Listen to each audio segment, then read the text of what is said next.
Proportional representation severs the link between citizens and members of the legislature and lets political parties decide who is to form the government rather than citizens. Proportional representation allows small, single-issue parties to get a foothold in the legislature. BC is a stable, highly functioning, and successful democracy. There's no need to fix it. So again, we see here some claims that are amenable to some sort of factual verification. Others, of course, are more value statements. Someone's stability is someone else's instability, or someone's success is someone else's lack of success. So those may be harder, but we'll do our best. So where do we look for the evidence to try to assess these claims that we have heard? Well, we will start with comparable countries. There's no point in comparing us to Afghanistan or Zimbabwe. Those countries are pretty different than us in just about every way, different in their political development, different in their economic development. The first rule of comparison in political science is that you want to compare like with like, precisely so that you can test what is genuinely different in those comparisons. And so we want to compare the country that is Canada or the province that is British Columbia with entities, polities that are comparable. Western Europe, Anglo-American countries that share similar constitutional, political, and economic development. The time period will focus on the post-war period because it is the most stable consolidation of modern democratic governments. So when we look across these different regions, this is a period where we have a fairly stable set of transitions between governments amongst those Western countries, no loss of democratic government. And then the sources themselves will be academic research, in some cases government reports, non-governmental organizations, in some cases we'll just look at election results. So these kinds of sources of evidence. And again, we turn to these sorts of evidence because these sorts of researchers don't usually have an axe to grind. They don't usually have an interest in producing a particular result, but rather have set out to see what is the case. Does this occur? Does that occur? All right, so let's start then with the arguments for change. What are some of the claims? And one of probably the greatest hit that we hear from the proponents of change is that changing the voting system to a proportional system will make every vote count. I mean, that's a bumper sticker. Right? We've seen that. There's a book title with that. So that's fairly common. And this claim really gets up the nose of people who like the current system because they say, well, actually, the current system also makes every vote count. And they're sort of correct. Right? Technically, they're correct because, of course, in our voting system, to win a seat, you need a plurality. And to work out a plurality, you actually have to know what all the votes are. Right? You can't figure out what the plurality is if you don't actually count all the votes to figure out who's got the plurality. But that's not, of course, what those claimants mean. The people who claim that making every vote count effectively is their goal mean something very different. They mean, how well does the system translate the votes that are cast into representation? How well does every vote end up with someone who could be said to represent that voter? And here, I'm borrowing from Fair Vote Canada, but we could have gone and looked at all the election results in these countries ourselves. And what we discover is that when we look at countries like Sweden or Denmark, and you look at the votes that are cast, and you match them up with the representatives who are elected, we discover that nearly every vote has made a difference in terms of voters being able to say, I've got a representative who represents me. And so you can see some variation, and that's because not all PR systems, in fact, very few PR systems are absolutely and totally proportional. And so there's going to always be a bit of a gap between the votes and the proportions. But nonetheless, pretty close to succeeding on the claim that every vote would end up with some kind of representation. Where, of course, in the first past the post system, and here, they've used British Columbia, but frankly, the results are very similar at the national level in Canada and across the other provinces. 50%, 51% of the votes could be said to have resulted in a representative, and nearly half have not resulted in a representative. So in that sense, the claim seems clear. What about more accurate representation of party voter strength? Well, here, academics use indicators of proportionality, right, or measures of disproportionality. So here, what they do is they basically say, okay, well, how many votes did a party get, what proportion of the votes, and what proportion of the seats? And then they measure the gap between the two. and they come up with a figure that says, how well do the systems match those two things together? And here you can see, in looking at some recent elections, that France uses a majority system, so it's slightly different than plurality, but also kind of winner-take-all system. The United Kingdom, Canada, Australia, again, also uses a winner-take-all system. All those systems at the top are winner-take-all systems, and the systems below are all proportional systems. So as we move to proportionality, the disproportionality shrinks. That's what the evidence suggests. So again, not completely. PR systems still have some level of disproportionality, but broadly speaking, much less disproportionality than first past the post. So the more accurate representation of party voter strength is borne out by the evidence using these indicators. I mean, if we pick out an example, the most recent New Zealand election, we can see that the popular vote for the different parties is very close to the proportion of the seats that they have won. So National Party got 44% of the vote, and they got 47% of the seats. So not exactly proportional, but fairly close to proportional. And the same is true, of course, for these other parties. All right, what about the claim that majority governments will represent a majority of voters in a PR system, and that we would see cooperation across parties more in a PR system? Well, here we have a recent bunch of BC elections, and what this chart shows us is that it was possible for parties, in all but one case, to win a majority of seats with less than a majority of the popular vote. So there's one case, the Liberals in 2001, they got 58% of the popular vote. So they did represent a majority of British Columbians. Though, of course, the reward was somewhat extreme. 97% of the seats for 58%. So, I mean, British Columbians clearly were quite keen on the Liberals, but not quite as over the moon as the results might have suggested. But here we can see in the other cases that ranging from 41% to 46%, all of these other cases, except of course our last one, ended up in a majority government with far less than a majority of the popular vote. And so in that sense, doing the alternative, majority governments that represent a majority of the votes is not what our system delivers. It may do, but it doesn't have to. Cooperation across parties, well, of course, given the all-or-nothing battle that occurs under first-past-the-post in each single riding, that makes it very difficult for parties to work together, though not impossible, as we've seen in this most recent campaign. In the most recent campaign, the NDP, though getting 1% more than they did in '96, nonetheless did not win a majority of seats, and but in this case there was a coalition partner, or a partner willing to support them on supply and confidence, and so they were able to form a government despite not gaining a majority of seats, but of course that is much more unusual.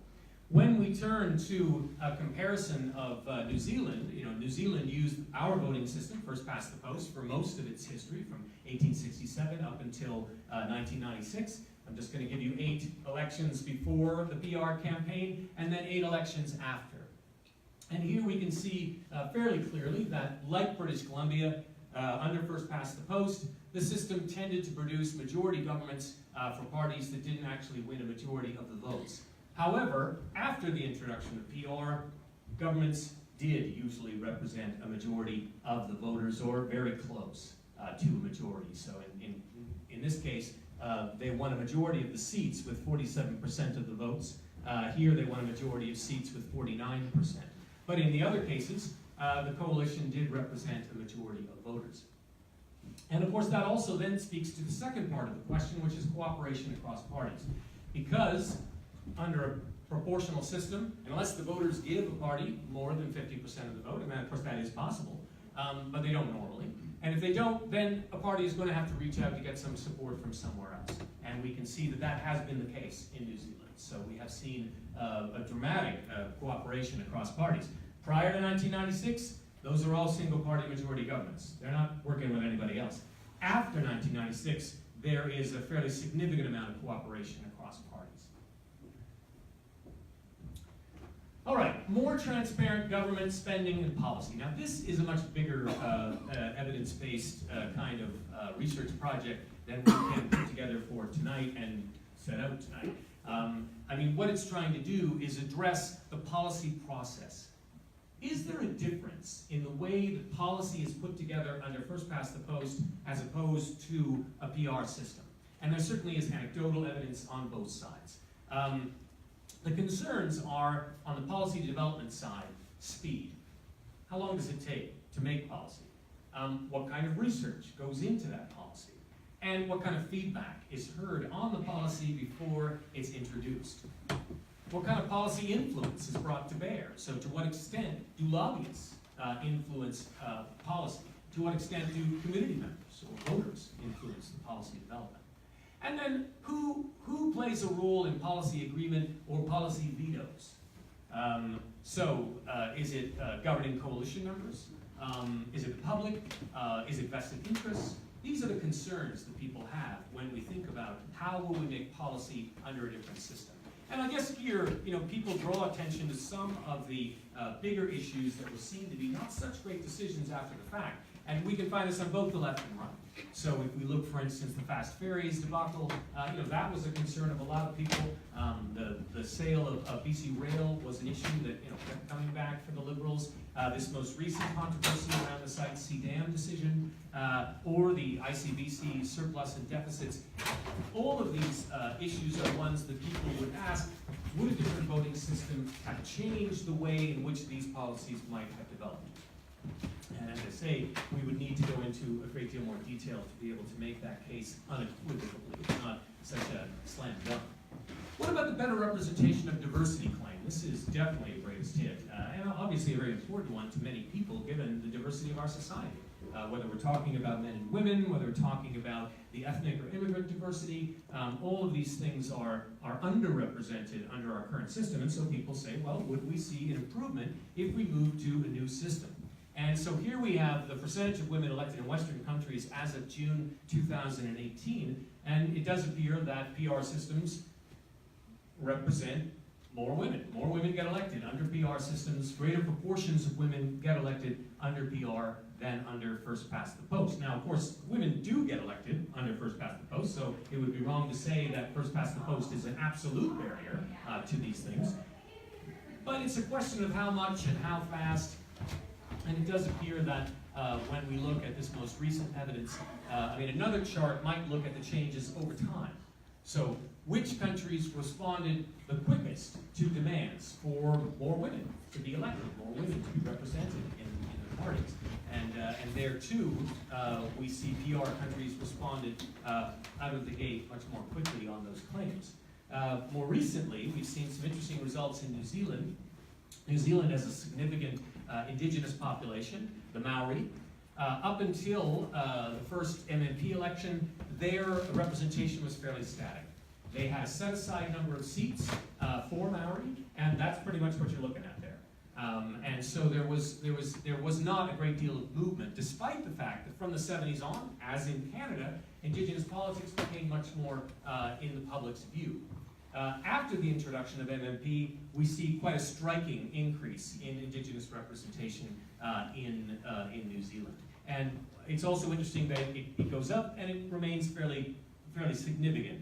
And so that, again, sort of supports the view that the PR systems, if we look inside them, are doing something different that is allowing a change in the diversity of representation. I mean, on this case is, I think, a really fascinating one. Before 1996, it was pretty much one party was the party that represented Indigenous views. After 96, all the parties started to seek out Indigenous people to be representatives, and you saw a much higher level of discussion about those Indigenous issues.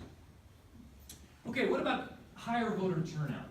This is another one that is, of course, of concern to many people because we've seen a decline in voter turnout, and particularly the concern of voter turnout amongst youth. And so the question is, would we see an increase, could we see an improvement if we move to a PR system? The news is mixed. When we look at established European democracies as a comparison, all using PR, they do have a higher voter turnout on average than first past the post countries. Okay, so if that on the face of it looks good for the PR case. On the other hand, even PR countries have seen a decline in voter turnout. So what's going on with voter turnout is bigger than the voting system, but not entirely unaffected by the voting system. So here we can see that the average amount of turnout in European countries was in the mid-80s, and it's gone down to about 70, whereas, and then the post-communist countries even more extreme, whereas in first-past-the-post countries, the figure was more around 70s, and they've gone down to the 60s and 50s. So the drop has occurred across Western countries, but it hasn't been quite as steep or gone as low in PR countries. And here we can see information put together by the Conference Board of Canada from 2013. You know, again, sort of, you see how the different countries bulk together. US, France, Canada, UK, those are all, you know, winner-take-all systems, except for Switzerland, which does use a PR system. And then, in the other direction, all those countries are PR countries. So, you know, the evidence does seem to support that there is, at least right now, higher voter turnout on average in PR using countries. So, if we look at the arguments, we can see that many of the arguments that are made in favor of change are generally supported by evidence. Making votes count effectively, depending of course on how you understand the question, is supported. Accurate representation of party voter strength is supported. Majority governments that represent a majority of voters is supported. Cooperation across parties. Now, of course, when we say cooperation, not cooperation across all parties, there still are differences, particularly between right and left blocs. More transparent government in spending and policy, well, it's a plausible case. If you've got more cooks, more eyes on what's going on, you know, there might be fewer mistakes, but we would have to do more research to really support that. And of course, on higher voter turnout, the evidence is mixed. There is a decline across countries, but the results in PR countries still remain higher. Okay, let's turn to arguments against change. And so here we've heard many arguments, and the first two are essentially value statements. There's really nothing you can do about that. I mean, it works fine. You know, who can argue with you except to get into all those other arguments that we're now trying to address. And you know, simplicity, stability, successful, all those need to be defined to be meaningful, and they usually aren't. So let's move on to the other claims to see what kind of evidence can be brought to bear.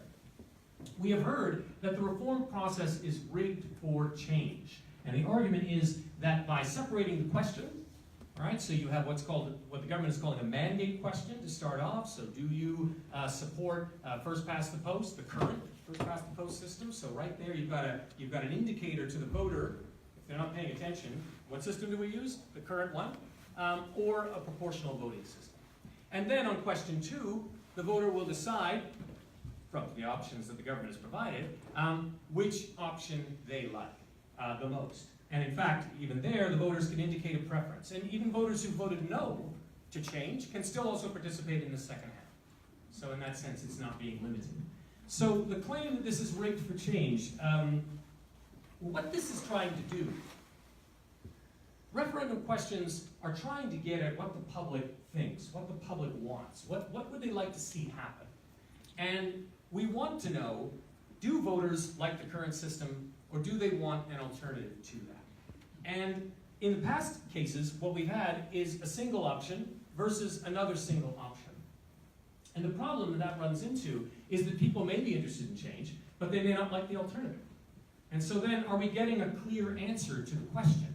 Right? We may not be, because if people decide that they don't like the alternative, and so they may be voting for the status quo, not because they like it, but because they don't like the alternative. So this is a way to get around this. Now, when this was used, this ballot structure is very similar to the ballot structure that was used in New Zealand. In their referendum, they had an indicative referendum in 1992, and then a referendum in 1993. This structure was used on the indicative ballot in 1992. Now, at the time, you might find this interesting, the people who wanted change thought that it was rigging the question for the status quo. Right? So the very claim that we're hearing now, the opposite claim was made when this was first used in New Zealand. And the reason why is because the proponents of change said the government's just trying to muddy the waters. They're trying to confuse the voters by putting all these questions before them. And in fact, here in British Columbia, we have some interesting examples of this at the municipal level. So in Vancouver, in the debate over wards versus at-large voting in the city of Vancouver, there have been a number of ballots that involved multiple questions and different choices, and there definitely is some evidence that that was designed to confuse people. Nonetheless, In New Zealand, voters didn't have any trouble using this ballot. So a clear majority of people supported change, and then amongst the options, voters settled on a single option, and it was very clear that that's what they wanted. Now, in New Zealand, they had an extra step. They had another vote the next year between those two, the status quo and the one that had been chosen by the voters. Now, in this case, the government is not opting to do that. So I really don't see how this can, how someone can argue, and I'll be interested in your comments later, how this could be argued that it's rigging things for change, right? If the voters don't want change, all they have to do is vote for this one. And if 50% plus one choose that, there'll be no change. Where's the rigging? We have heard claims that the system is rigged against rural British Columbia. And so here I'm putting up the BC Liberal Party because they were the originators of this claim. It's been taken up by many others. And this graphic, of course, makes the claim quite strikingly, right? So here you have the population in orange is enough to change the voting system for all of BC, right? So that conjures up a host of images and concerns. Will this population majority overwhelm the rest of the province? That is the concern. And there are a number of assumptions embedded in this. First of all, there's an assumption that somehow urban and rural are monolithically voting that way, right? I mean, is it true to say that voters in urban areas share the same concerns that are totally different than rural British Columbia? Is it true to say that rural British Columbians share the same views and vote the same way differently than urban British Columbia? On the face of it, this isn't supported by the election results. On the election results, here we can see the most recent elections. Well, not the case. We can see that Liberals clearly dominate representation in rural areas, but not completely. Your Democrats have a few looks in. Right? Your Democrats are pretty popular on the island and up the coast. And of course, if we could blow up this urban area, we would see that Liberals are also pretty popular in the urban areas. So here we have, I got this from Chad Skelton's site, I thought it was a nice graphic. Here we've got a breakdown of the seats won by different parties in different areas, and the Liberals won quite a few seats in that lower mainland area. Now, if the rural thing was such a problem, I'm sure these rural Liberals could just chat with some of these urban Liberals and say, hey, we've got some concerns. And I imagine that the NDP would chat with some of these rural NDPers.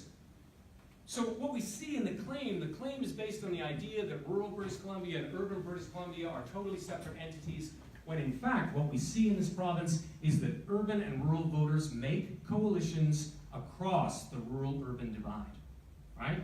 Some rural and urban voters support the NDP, some rural and urban voters support the Liberals, some support the Greens. And we see this when we look at the popular vote quite clearly.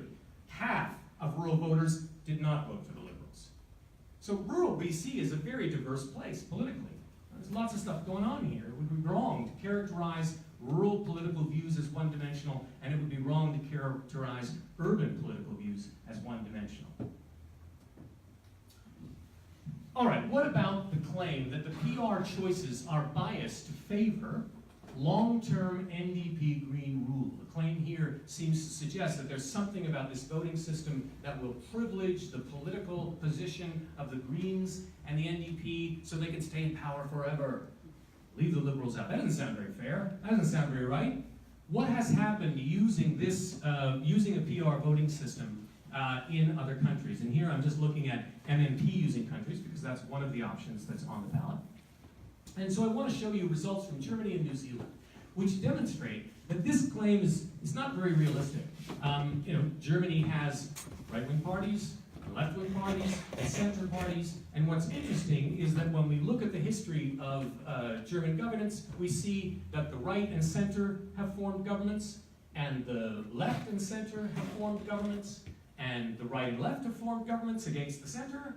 All kinds of combinations have occurred under a proportional system. So the argument that putting a proportional system in place would lock in anyone's political advantage doesn't appear to be supported. And it's not just these countries. I mean, if I were to put up every country in Europe, you would see this kind of change. New Zealand, right? Right-wing coalition forms the first government in '96. Then a left coalition comes to power in 1999 and stays in power until 2008. Then the right come back to power for a number of elections. and then the left is back in power in 2017. I don't know, that looks like a pretty healthy amount of alternation in government. Now, in this province, you compare that to this province, if we look at the election results in British Columbia, since a left-right divide has emerged in the province in 1933, there's been 21 elections. Now, how many times has the political left ended up in government out of those elections? 21 elections. How many has the political left won? I think it's 4. 4 elections. So not a lot of alternation, certainly not as much as we might expect in this comparison. So when we look at the idea that there is this bias, what about the idea that PR choices are untried? This is something that a number of people have said that the government has put 3 options on the table. One is a standard MMP model, as we've seen, has worked in other countries. One combines SDB and MMP, the rural-urban PR. And the other is dual-member proportional. And so some have said, this is what a political scientist from the University of Toronto has claimed that this is a dangerous thing to do. What, we're going to try these untried voting systems. Unfortunately, that political scientist is not really an expert in this field. Because if he was, then he would know that obviously MMP is very well tried. The rural-urban proportional, the claim is technically true, but what the system does is it combines 2 existing voting systems that have a long track record of experience. So it basically mixes SDB in the cities with MMP in the rural areas. Both of those systems have been used in countries for, well, in the case of SDB, 100 years in Ireland. We use SDB in this country for urban elections in Alberta and Manitoba for 35 years. Literally millions of Canadians have used that system in the past. And so in other words, this idea of combining 2 systems together, we've already done that in this country. We did that in Alberta and Manitoba. We use AV in the rural areas, the alternative vote, majority system, and SDB in urban areas. So this is just another example of that. Now, dual member is brand new. This is a new idea. It's been put together by a very clever fellow, Sean Graham. And he's put it together because we are a country of geography. Right? There's a lot of space and not as much people in certain areas. And he wanted to come up with a system that would address some of the complaints and concerns that people in rural areas had raised about how would these systems work and who would control, these party lists that we've heard of. And so his model is basically a variant of the mixed member proportional system. So it has local representation, and then it has a kind of party list. But the twist is that instead of having the party play any role in putting that list together, now the voters will put that party list together themselves by virtue of the way that the system works. So in that sense, for those who say, I'm really, really concerned about the party's involvement, this model offers you a chance to address that. So it's not really that different from any of these systems that have a party list. Its unique contribution is in allowing voters to put together the party list. And I can go into more detail on that later if you want. So it's a technically true claim, but a substantively untrue claim. What about the idea that PR systems are complicated, too complicated to use? Well, how would we test that? Right? People say that these voting systems. I mean, if you've never used one, if someone comes to your door and says, "Hey, I got this voting system," and you're going to number it, and then you're going to do. Of course, you're going to go, "I have no idea what you're talking about." Right? That's going to sound complicated if you've never used it. But the way that we try to test whether different systems are too hard for the voters to use is we look at the ballot spoilage rate. The ballot spoilage rate tells us if people are making mistakes on their ballots, right? Those of you who worked on elections, and I know some of you here have done that, you sat in the polling locations and you've gone through the ballots and you found someone who wrote zebra on their ballot, right? Or they, connected the dots between the different big spots. That ballot's spoiled, okay? Somebody was fooling around or didn't understand it. So, are these systems too hard for average people to use? The evidence suggests not. If we look at the ballot spoilage rate across both plurality, majority, or all plurality, majority, and PR systems, the rate is significantly not significant. They are relatively similar. So the United States, 0.4 of 1%, Canada, 0.68. Now they've had some, Australia is interesting because they have a mandatory vote. So people have to vote, and so that raises the ballot spoilage rate because people come in and put a cross through it. But amongst the PR systems, you can see a range of choices, but many are under 1% in in terms of the ballot spoilage rate. And this is just a snapshot. If we went back through time, this number would change. We've had some Canadian elections where the ballot spoilage rate has been 1.5 or higher, just depending on circumstances. So that's well within the range of the public's comprehension. What about the idea that PR would lead to instability, extremism, party, et cetera, et cetera? Well, I'm not going to go into all of these because we could spend a whole night just on these questions. But suffice to say that it's quite a bit of overselling. Party dominance, parties dominate everywhere. Okay, so if you think that somehow our system is not party dominant, you're not paying attention. Because parties run the show everywhere. And that's not necessarily a bad thing. Parties are a way that people come to become involved in politics. Parties are a proxy for the public's own intimate and personal political information. You know, where there aren't parties, voter turnout collapses. Why? Because it's too hard for voters to figure out what the heck is going on. Right? Who are these people? What are all these names on this ballot? I don't know these people. A party allows a voter to say, who's most like me? Who's got views most like me? And then they can find that out by following the party. So, you know, parties are calling the shots everywhere. But let's address the question of instability. And I think that when we hear claims of instability, that's a fair concern. Nobody wants to live in a country where the government is falling every other day, where government can't get things done, where wheelbarrows of cash are being used, you know, to buy something at the store. Nobody wants that. Nobody's for instability. So when we try to address whether a country is unstable, we have to ask ourselves, well, what would that look like? You know, I could imagine that an unstable situation would be one where a government could not be formed. I could imagine an unstable situation where a government is formed, but it doesn't last very long. I could imagine an unstable situation where a government can't be formed and they have to go back and have another election. So this is one way we could try to test this claim.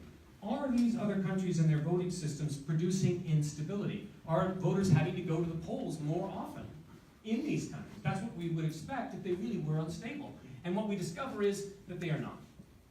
In fact, in the same period of time, in terms of the number of elections since 1945, Germany has had fewer elections than Canada.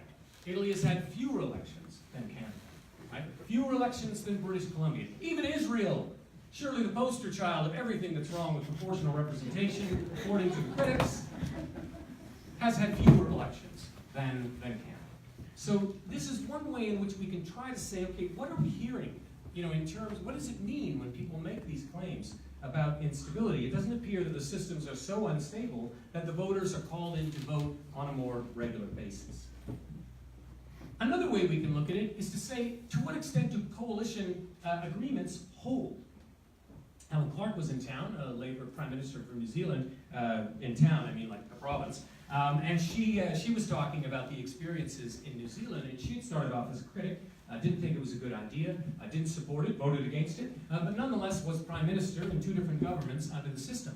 And she talked about how in the 8 elections that they have had, and the 8 negotiations to create what they call a confidence and supply agreement. So in other words, an agreement amongst parties that if there is a vote of confidence in the House, we will support you.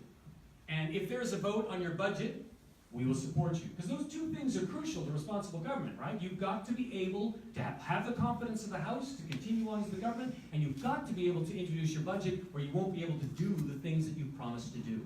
And how many times has that confidence and supply agreement broken down between parties in New Zealand? Not once.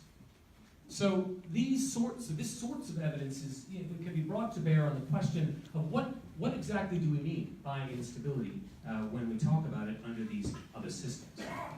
So in terms of the arguments against change, these first 2 statements are just value statements, but in terms of the idea that the reform process is rigged for change and against rural British Columbia, I don't think is supported. The idea that the PR choices are biased to favor long-term NDP Green rule, I don't think is supported. That assumes that the Liberal Party would be unable to figure out a way to work with other parties or lure them, to work with them in some sort of larger coalition than their interests. And I don't think that's true. I think the Liberal Party has shown itself to be a very creative and flexible party. The idea that the PR choices are untried or complicated, again, Technically, it's true that the DMP system has not been used anywhere. But the thing that you have to remember about voting systems is that they are families. When we talk about mixed member proportional, we're really talking about a family of voting systems that nowhere looks exactly the same. If you look at MMP countries, New Zealand, Germany, their versions of MMP are all slightly different to address local concerns. And in a way, that's what the DMP model is trying to do. Now, if you don't like it, don't vote for it. But don't vote for good reasons, not for reasons that I don't think are sustained. And the idea that the adoption of PR will lead to instability, extremism, party dominance, I don't think these things, extremism's coming everywhere, folks, right? Donald Trump got elected by first past the post. So, if extremism's your problem, everybody's going to be grappling with it.